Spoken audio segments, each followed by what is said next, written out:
Buenos días, tardes o noches a todos.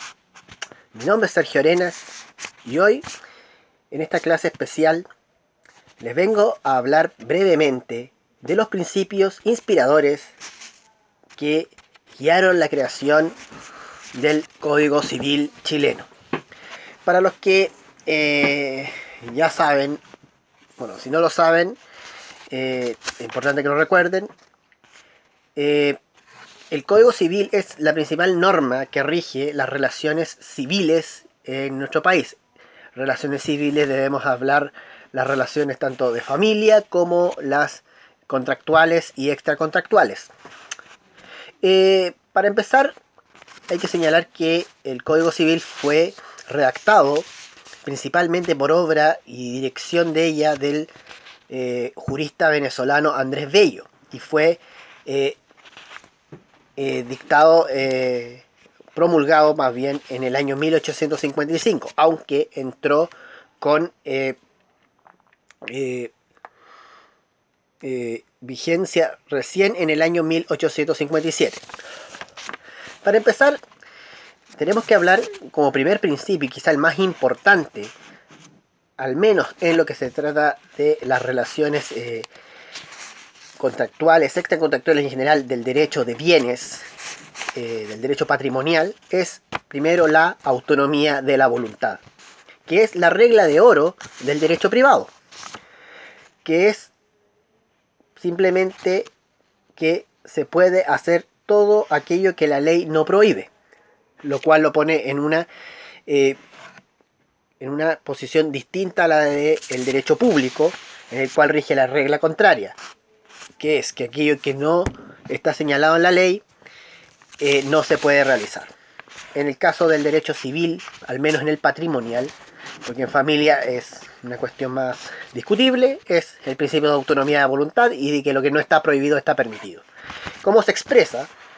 Lo podemos señalar primero que el artículo 12 del Código Civil establece la renuncia de derechos como, por regla general, una situación aceptada por regla general, siempre que sean derechos meramente patrimoniales y que la ley excepcionalmente no lo prohíba. En segundo lugar, el artículo 1445 establece la voluntad como uno de los requisitos esenciales para la existencia de las obligaciones civiles.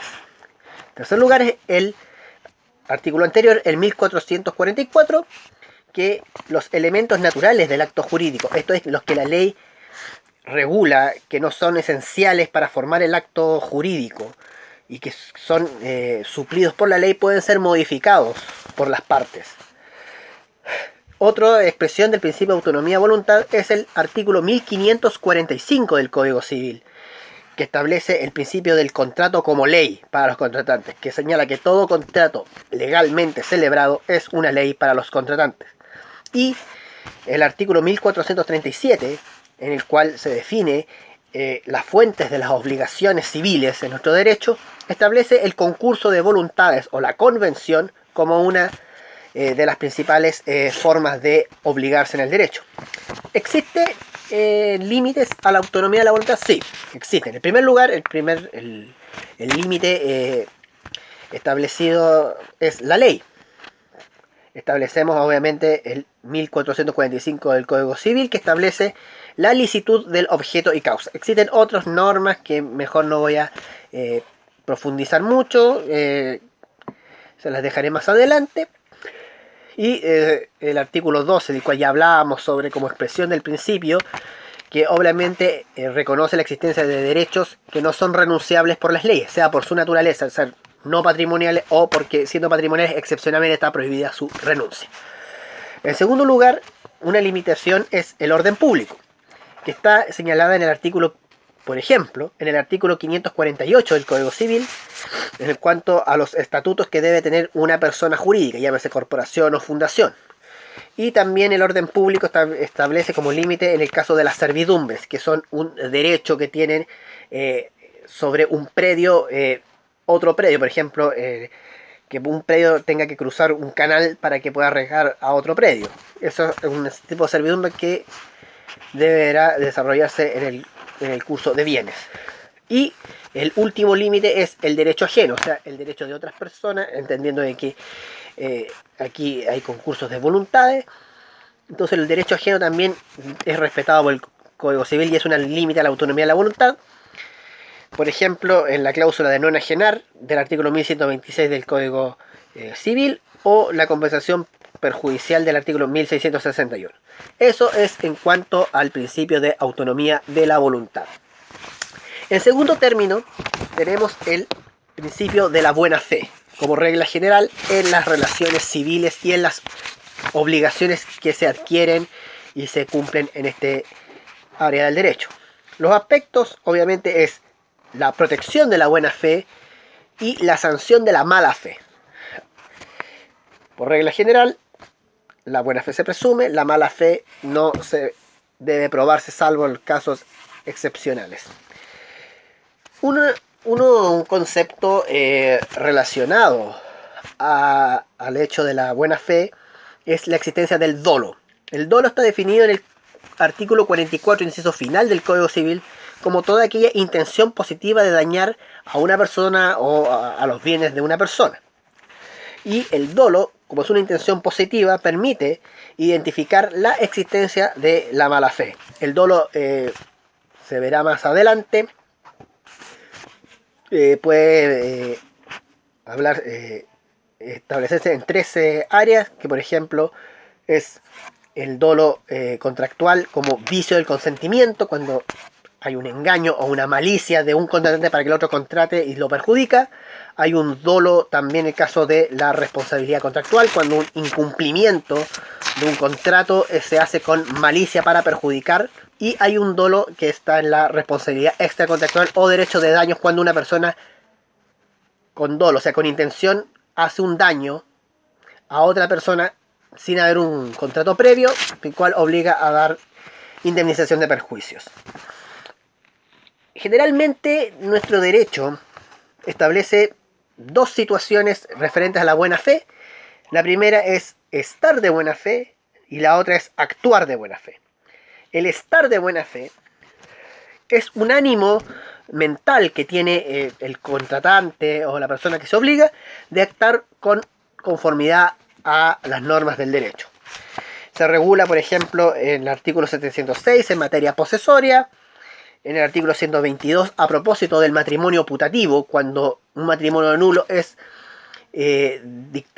celebrado por personas que están con justa causa de error creyendo que estaban validados, y el dolo pauliano en el artículo 2468 que hay, ¿cómo se llama? Es más profundo y hay que señalarlo. Lo otro es el actuar de buena fe, que es uno de los principios establecidos en el artículo 1546 como una obligación general, que los contratos deben cumplirse de buena fe. O sea, no solamente estar con la idea, sino también actuar motivado por cumplir la ley. Y ejemplos, por ejemplo, está el artículo 1590 respecto al deterioro de la cosa, que la persona que ha actuado, existe diferencia en cuanto a la indemnización o a la reposición de la cosa, en cambio si la persona actuó de buena o mala fe, o en los artículos 1670 1672 en cuanto a la pérdida de la cosa. Por regla general, tratándose de la buena fe, esta se presume, lo señala el artículo 706.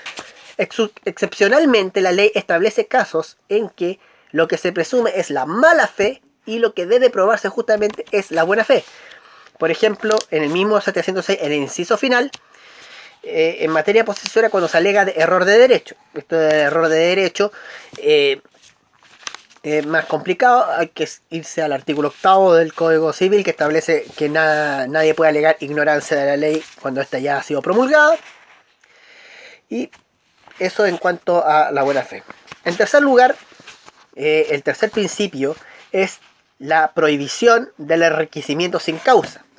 Esto tiene que ver con justamente la idea de las relaciones civiles y comerciales entre las personas y la adquisición y la libre circulación de los bienes. Eso indica, por ejemplo, el artículo 1467 que toda obligación requiere una causa real y lícita. Estamos hablando de obligaciones en sentido genérico, tanto las obligaciones contractuales como las obligaciones extracontractuales o las obligaciones legales, como ejemplo las de familia. La causa, obviamente, que se define como causa, que es un motivo que induce al acto jurídico y que determina uno de sus elementos de validez. El enriquecimiento sin causa no está regulado en el Código Civil, pero se puede desprender a partir de varias de sus normas que este enriquecimiento se produce cuando un patrimonio ante adquiere un mayor valor, o sea, se enriquece y se empobrece otro sin existir una causa legal o contractual que lo justifique. Como dijimos, el Código Civil no reconoce, no regula el enriquecimiento sin causa de manera expresa. Sin embargo, existen algunas normas en la accesión, que es una figura sobre adquisición de bienes, cuando estos bienes se adhieren o se juntan con otro bien, tanto muebles con inmuebles, que es un desarrollo bastante largo. También en cuanto a las prestaciones mutuas, en el caso de, por ejemplo, un juicio de reivindicación, cuando se está disputándose una cosa que uno tiene y para que el otro le pertenece a otro, entonces los gastos y todas las ganancias se tienen que determinar si son justas o no justas, si hay causa o no hay causa. La lesión enorme, que es una figura de la compraventa y en general en los contratos, que en ciertos casos cuando el precio es demasiado bajo o demasiado alto, la ley puede exigir una compensación para el otro contratante que le pague más o le devuelva parte de lo pagado por haber un precio no equivalente. La acción de reembolso en comunidad cuando una persona, por ejemplo, una comunidad de herederos, que es el caso más conocido, que se ha hecho, por ejemplo, gastos para mantener la cosa común, los otros comuneros tengan que pagarle esos gastos, y el pago de lo no debido, que es un cuasi contrato, una situación jurídica especial en que si hay un exceso de pago, si hay un exceso de pago, existe una obligación de devolver ese pago no justificado. Bueno, el enriquecimiento sin causa tiene algunas sanciones, por ejemplo, la más conocida es la acción in rem verso, también llamada de repetición o de devolución de aquello que no está pagado, como ya hemos visto ya previamente, y como fuente también responsabilidad distinta a las tradicionales. Aquí se cita, por ejemplo, el 1437 o el 2284, una especie de los cuasi contratos, o sea, un deber de devolver aquello que no le pertenece y que se adquirió sin haber un motivo para quedárselo. Eso es más o menos lo que podemos explicar por enriquecimiento sin causa. Y por último, quizá un principio tan importante como el de la autonomía de la bondad es la responsabilidad, que es un principio general no solo del derecho civil, sino del derecho en general, que deriva principalmente, primero, de la obligatoriedad del cumplimiento de las normas del derecho y de la existencia de sanciones por su incumplimiento, o sea, por la compulsividad del cumplimiento del derecho. En nuestro derecho civil, como ya dijimos antes, básicamente se clasifican en tres grupos. Están las responsabilidad contractual, la derivada de la convención, contrato ya en la cual dos personas se acuerdan, y como dijimos es una ley para los contratantes, el contrato, por lo tanto hay prestaciones que se deben y uno debe responder pagando lo que debe hacer, o sea, si es dinero, si es un bien, si es un servicio, por ejemplo.